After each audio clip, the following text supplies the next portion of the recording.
Olá, pessoal. Continuando com a nossa leitura do livro O que Jesus diria, do autor Tony Cook. Hoje estaremos lendo o capítulo 5, cujo título é Aquele que tem ouvidos para ouvir. Eis que estou à porta e bato. Se alguém ouvir a minha voz e abrir a porta, entrarei em sua casa e cearei com ele e ele comigo. Apocalipse, capítulo 3, verso 20. Jesus também abordou a questão do ouvir ao transmitir sua mensagem a cada uma das 7 igrejas. A frase, aquele que tem ouvidos para ouvir, ouça o que o Espírito diz às igrejas, encontra-se em Apocalipse, capítulo 2, versos 7, 11 e 17 e 29, capítulo 3, versos 6, 13 e 22. Cada uma das congregações foi advertida com essa mesma expressão verbal específica. Há 2 elementos chaves nessa afirmação repetida diversas vezes. O primeiro tem a ver com as pessoas terem ouvidos ou inclinação para ouvir, aquele que tem ouvidos para ouvir. E o segundo tem a ver com aquele que está falando, a pessoa do Espírito Santo. Ouça o que o Espírito diz às igrejas. Um dos temas recorrentes em ambos os testamentos é que o próprio povo de Deus muitas vezes não está disposto a receber sua palavra. Durante um tempo de rebelião nacional, Deus disse: a quem falarei e testemunharei para que ouçam? Eis que os seus ouvidos estão incircuncisos e não podem ouvir. Eis que a palavra do Senhor é para eles coisa vergonhosa, não gostam dela. Jeremias, capítulo 6, verso 10. Outro profeta do Antigo Testamento abordou a mesma questão. Eles, porém, não quiseram atender e rebeldes me deram as costas e ensurdeceram os ouvidos para que não ouvissem. Sim, fizeram seu coração duro como diamante para que não ouvissem a lei nem as palavras que o Senhor dos Exércitos enviara pelo seu Espírito, mediante os profetas que nos precederam. Daí veio a grande ira do Senhor dos Exércitos. Zacarias 7, verso 11 e 2. O problema não é que Deus deixou de falar. É por isso que temos a Bíblia. O problema não é que Deus não fala hoje. Foi por isso que o Espírito Santo nos foi dado. Sabemos que Deus falou no passado e que ainda fala hoje. Torna-se nossa responsabilidade nos posicionarmos para ouvir a palavra de Deus. Na parábola do semeador, Jesus ensina que as pessoas recebem níveis variados de benefícios ou nenhum benefício da palavra de Deus com base em como ouvem o que é ensinado. Então, ele apresenta essa afirmação geral.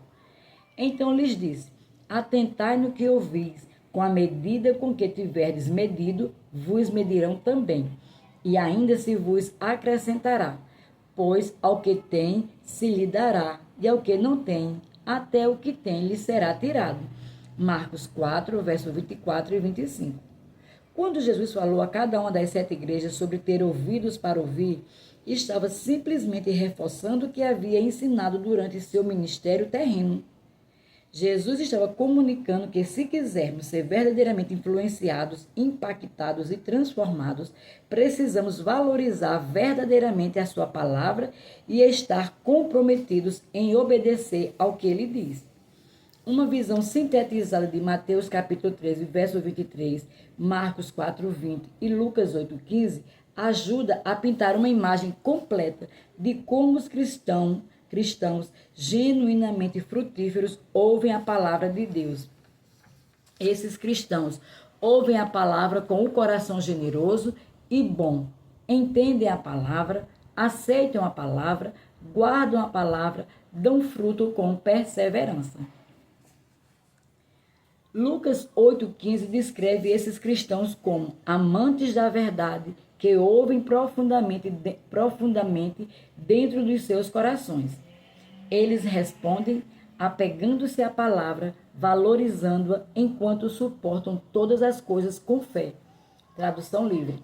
Se quisermos realmente andar de uma maneira que agrade a Deus, precisamos ouvir diligentemente o que Deus diz e fazer isso com uma atitude de respeito e obediência. O apóstolo Tiago advertiu contra as pessoas que ouviam a palavra de Deus com uma atitude irreverente e a quem faltava a determinação para responder de forma cooperativa. Ele adverte os cristãos: tornai-vos, pois, praticantes da palavra e não somente ouvintes, enganando-vos a vós mesmos.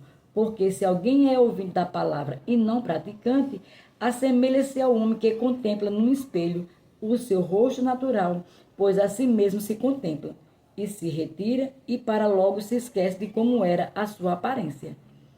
Mas aquele que considera atentamente na lei perfeita, lei da liberdade, e nela persevera, não sendo ouvinte negligente, mas operoso praticante, esse será bem-aventurado no que realizar. Tiago, capítulo 12, Tiago, capítulo 1, verso 22 ao 25.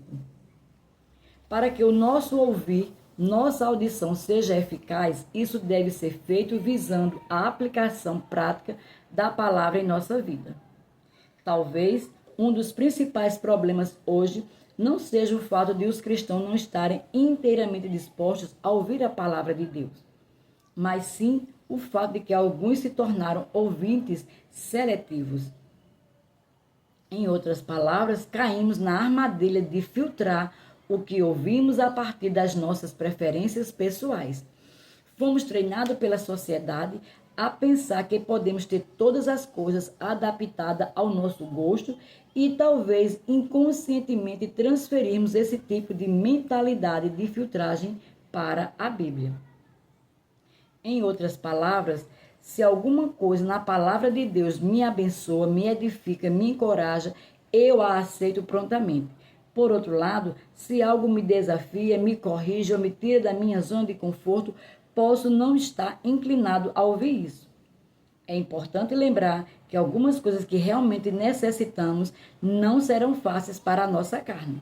Deus não nos diz somente o que queremos ouvir, Ele nos diz o que precisamos ouvir.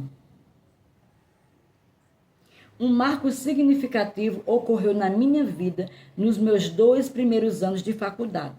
Eu estava fazendo alguns cursos de religião em um programa que não aceitava a autoridade e a integridade da Bíblia. Os professores não acreditavam que as escrituras eram divinamente inspiradas para presumir, mas presumiam que elas eram simplesmente os escritos de homens e, portanto, estavam cheias de erro.